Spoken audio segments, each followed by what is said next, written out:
Dans la suite, chers compatriotes d'Algérie, quand je parle taux de change, parce que j'ai dit que la Constitution est une diversion, c'est du khorti, c'est du pipeau. Okay? C'est l'effondrement monétaire qui menace les Algériens, là. Donc, dans la suite, quand je parle taux de change, combien coûte le dollar ou bien coûte le dinar, il faut penser prix du baril de pétrole et de la tonne de blé et les conséquences sur les réserves internationales. Les conséquences sur les réserves internationales, c'est sur nos capacités d'importation. Il faut penser au déficit de la balance commerciale, le déficit public et la dette publique, du fait de la dévaluation et du subvention d'un côté et le régime politique de la paix sociale d'un autre. Ça, c'est le taux de change. Hein. Moi, je parle de la valeur du dinar. Ce n'est pas un dinar beau, un dixième de dollar ou quelque chose comme ça. Oubliez ça. Il faut penser combien ça va coûter en blé, en médicaments, combien ça va nous coûter en conséquences sociales en Algérie, combien ça va nous coûter en dette, etc. Quand je parle baril de pétrole, il faut penser ressources non renouvelables. Quand un baril de pétrole est extrait, il sera consommé ou jeté, il ne sera pas renouvelé. Hein? Quand je parle terre, il faut penser désertification, construction de logements, cité dortoirs et perte de pouvoir assurer la production du blé. Les deux facteurs engendrent donc la disparition de l'État. C'est l'État qui disparaîtra. Si l'État disparaît, la population du pays sera vouée aux gémonies automatiquement.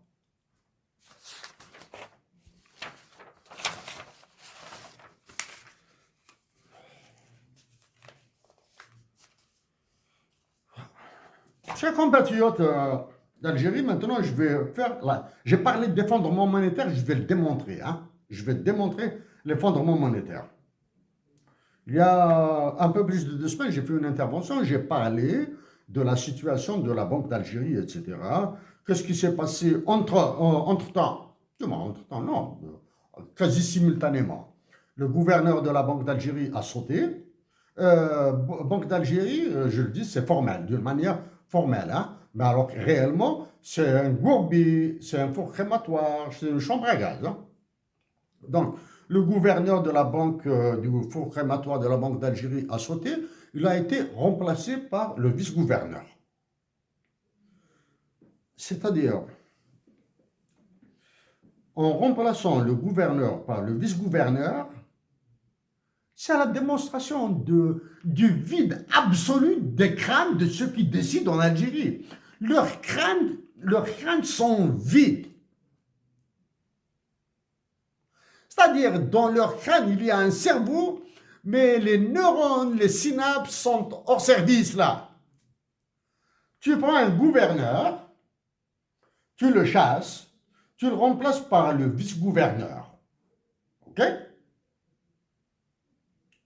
Si dans la Banque d'Algérie, il y a le gouverneur, le vice-gouverneur, donc puisqu'il y a eu le changement du gouverneur par le vice-gouverneur, donc il y aura un vice-gouverneur qui sera nommé. Il y a 2 censeurs, il y a 11 directeurs généraux. 11 directeurs généraux. 2 censeurs, ça fait 13, le vice-gouverneur et le gouverneur, ça fait 15 bonhommes à être payés à des millions de centimes qui ont foutu le pays dans le désastre qui continuera. Je vais vous le démontrer. J'ai dit, ça fait donc un peu plus de 2 semaines, qu'il faudra ramasser 150 000 milliards de dinars et les brûler.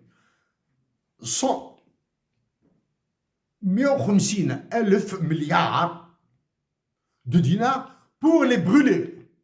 Adragan, c'est-à-dire prendre un briquet de l'essence et ils seront brûlés. Ok? Il y a les cocottes de la présidence, il y a aux généraux là.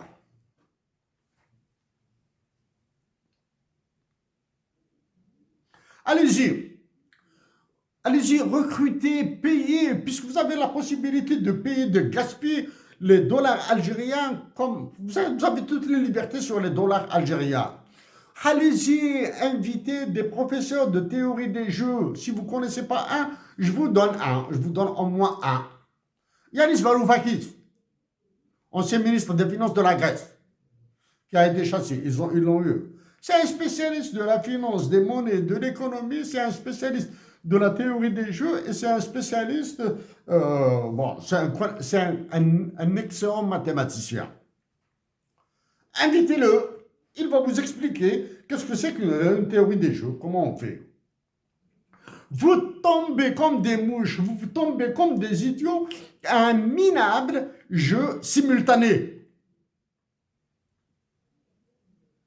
Voilà, sans aller dans le truc, dans les jeux séquentiels, etc., ou bien dans les jeux à stratégie mixte, sans aller dans le bluff, etc., etc.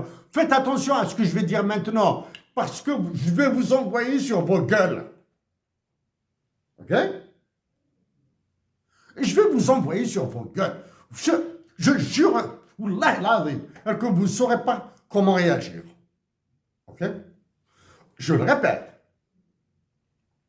L'annonce de la révision de bricolage de la Constitution, là, etc., c'est de la fumisterie. Ce sont les députés, les sénateurs qui votent des lois à tort et à travers et qui ont peur de Macron au point de retirer la loi sur la criminalisation de la truc, etc. Ils ne savent absolument rien. Ils savent se mettre beaucoup d'argent dans les poches. Ils savent préparer leurs arrières en France, en Espagne maintenant, à Malte. À Malte parce que... Pourquoi Malte? Parce qu'à Malte, la nationalité maltaise se vend. Se vend. Dans certaines îles du Pacifique Sud, là, pour $1 million, tu as une nationalité, là. La nationalité, là, toute la nationalité que tu veux. Pour les mafias de la drogue, de la prostitution, etc., ce n'est pas une carte de résidence ou bien une carte d'identité européenne ou américaine qui est difficile, là, du moins. Carte d'identité américaine, non, juste un numéro d'assurance sociale en Amérique et le tour est joué. Donc,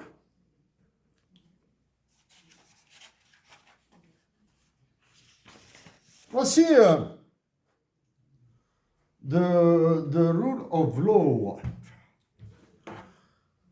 La règle de droit, dans le dernier rapport, concerne l'Algérie. Hein. Rule of law.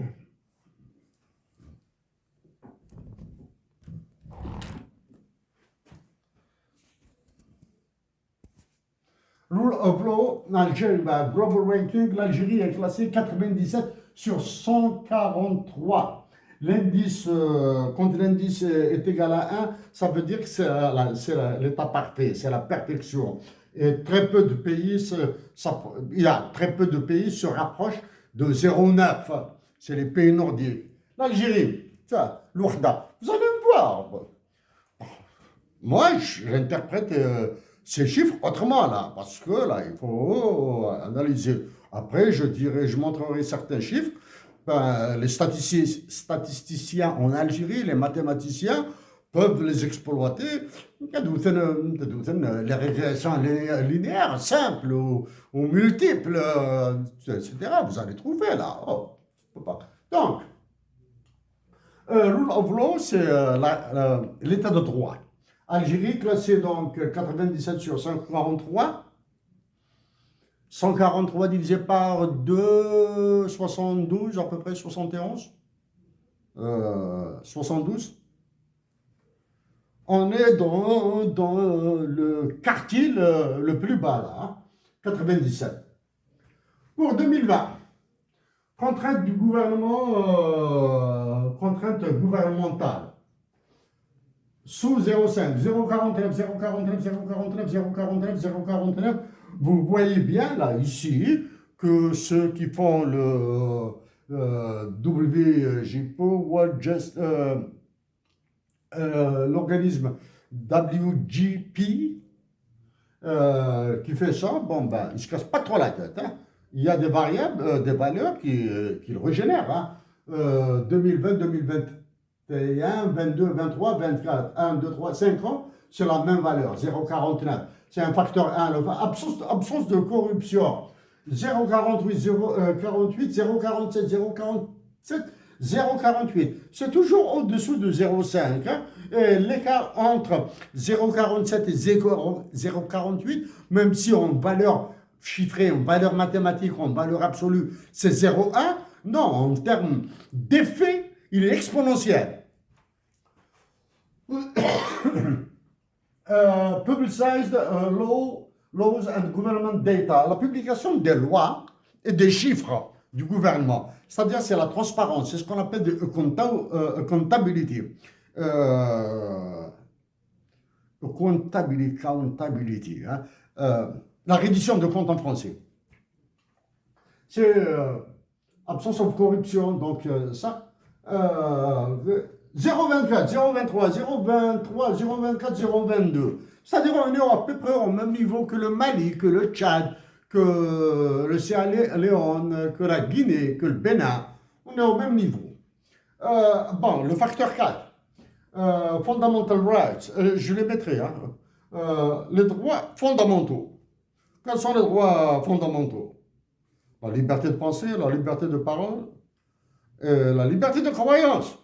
Ce sont les libertés de pensée, liberté de parole et liberté de croyance. Ce sont les libertés fondamentales. Je crois au diable, ok? J'ai le droit de dire que je crois au diable, voilà. Et laissez-moi le droit de le répéter. Je vais faire du prosélytisme pour croire au diable. 0,47, 0,45, 0,43, 0,43, 0,43.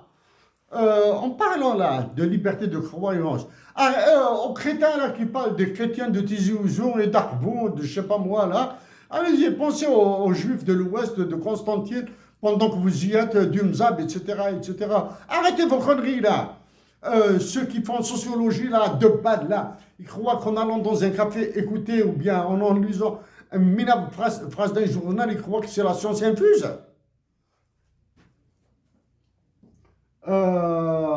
Equal treatment and absence of discrimination. Le traitement équitable et l'absence de discrimination. 0,62, 0,58, 58, 55, 58. C'est-à-dire là, on est juste là, légèrement au-dessus de 0,5. Hein? 0,5. Ah! Freedom of belief and religion is effectively guaranteed. La garantie de la liberté de pensée et de la liberté de pensée et de religion. 0,16, 0,18, 0,20, 0,21, 0,21. C'est-à-dire, on n'est plus bas que la Birmanie. Hein. L'autre, l'ordre, order and security. 0,74, 0,75, 0,75, 0,75, 0,76.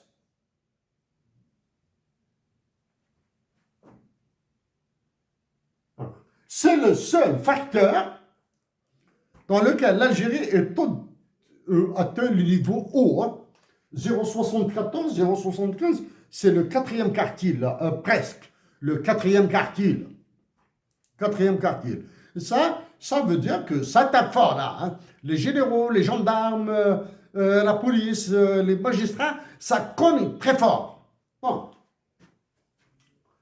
Donc, les facteurs répétés, les contraintes du gouvernement, 0,48. L'absence de corruption, 0,45. C'est-à-dire 1 moins 0,45 en termes de probabiliste, hein, à prendre avec des pincettes, hein, ce n'est pas des probabilités, ça veut dire que absence de corruption, c'est 0,45. Donc, l'existence de la corruption, c'est 1 moins 0,45. C'est 0,55. C'est-à-dire, c'est plutôt la corruption qui existe que l'absence de corruption. Hein. L'ouverture du gouvernement. Ouverture, c'est-à-dire l'ouverture, c'est-à-dire la réactivité du gouvernement, la réponse aux plaintes, la diffusion de l'information, de la loi, l'explication de la loi, etc. 0,34. Donc, l'ordre de la sécurité, 0,74. Criminal justice, 0,43. Bon. Maintenant, ça, je le mettrai parce qu'il est important pour ceux qui veulent faire des régressions multiples. Vous pouvez les intégrer avec d'autres variables, d'autres indicateurs que je vous montrerai.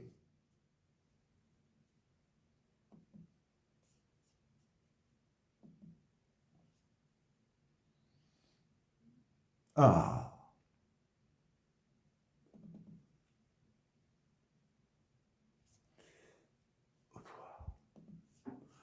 Je vais passer maintenant à des chiffres. Ah, ouais.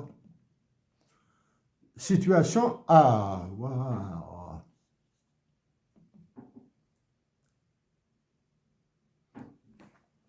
Je vais me mettre ce document, je vais vous le mettre là. Peut-être que je vais supprimer, peut-être, je dis bien, peut-être que je vais supprimer mes observations personnelles.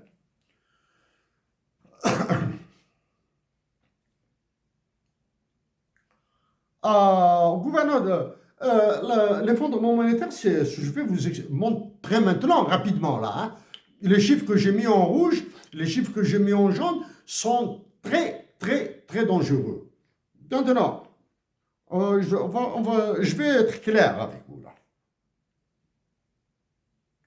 Tous les chiffres que je vais vous montrer maintenant sont faux, absolument faux et intégralement faux. D'accord? Tous les chiffres que je vous montrerai sont faux, intégralement faux, totalement faux. Donc les calculs que je fais sont justes sur la base de chiffres qui sont faux. Vous me dites, vous avez une dette de 100 dinars et vous avez une créance de 120 dinars. Donc je fais 120 moins 100, je trouve 20. 20 est juste. Mais si 100 est faux, 120 est faux, 20 sera forcément faux. D'accord? Si le calcul est juste, le résultat est infidèle. Ok? L'État algérien dit qu'il a 120 milliards de dettes. Ok. Si l'État algérien me dit qu'il a 200 milliards de créances, ça veut dire qu'il a 80 milliards de réserves. Sous la condition nécessaire que les informations sur les dettes et les créances soient justes. Bon, voilà. Le gouverneur, tout le monde là. Maintenant, c'est pas le gouverneur actuel, le vice-gouverneur, les deux censeurs, les 11 directeurs généraux de la Banque d'Algérie. Ben, réagissez là, je m'en fous là. Hein. Passez le bilan sur en novembre 2024. C'est-à-dire le bilan de la Banque d'Algérie à décembre 2025 n'est pas encore prêt. C'est-à-dire le bilan de la Banque d'Algérie à décembre 2025, à décembre 2025 n'est pas prêt. C'est le bilan de la Banque d'Algérie. Oh. Comme par hasard, or, ça c'est du dinar.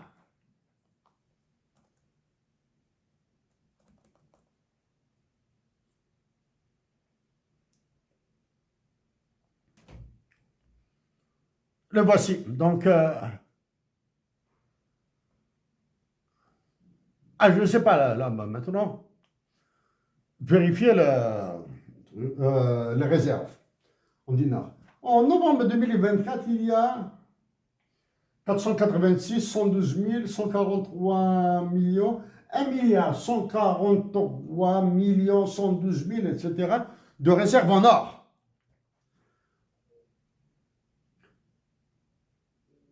en novembre 2024, identique à décembre 2023, à 2022, à 2021, à 2020, à 2019. C'est-à-dire, depuis que les généraux, depuis que l'ancien état-major a installé celui qui est à la présidence, là, ils ont imposé celui qui est à la présidence, et depuis que les nouveaux généraux ont pris les généraux, l'Algérie n'a pas mis une once d'or dans ses réserves. Maintenant, est-ce que l'Algérie produit de l'or? Oui.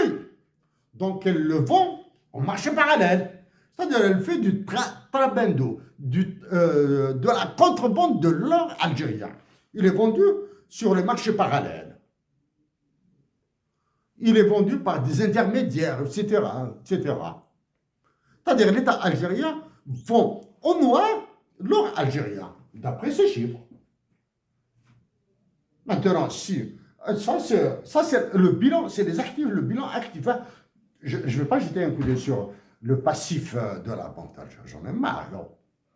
Alors, maintenant, vous aurez le chiffre.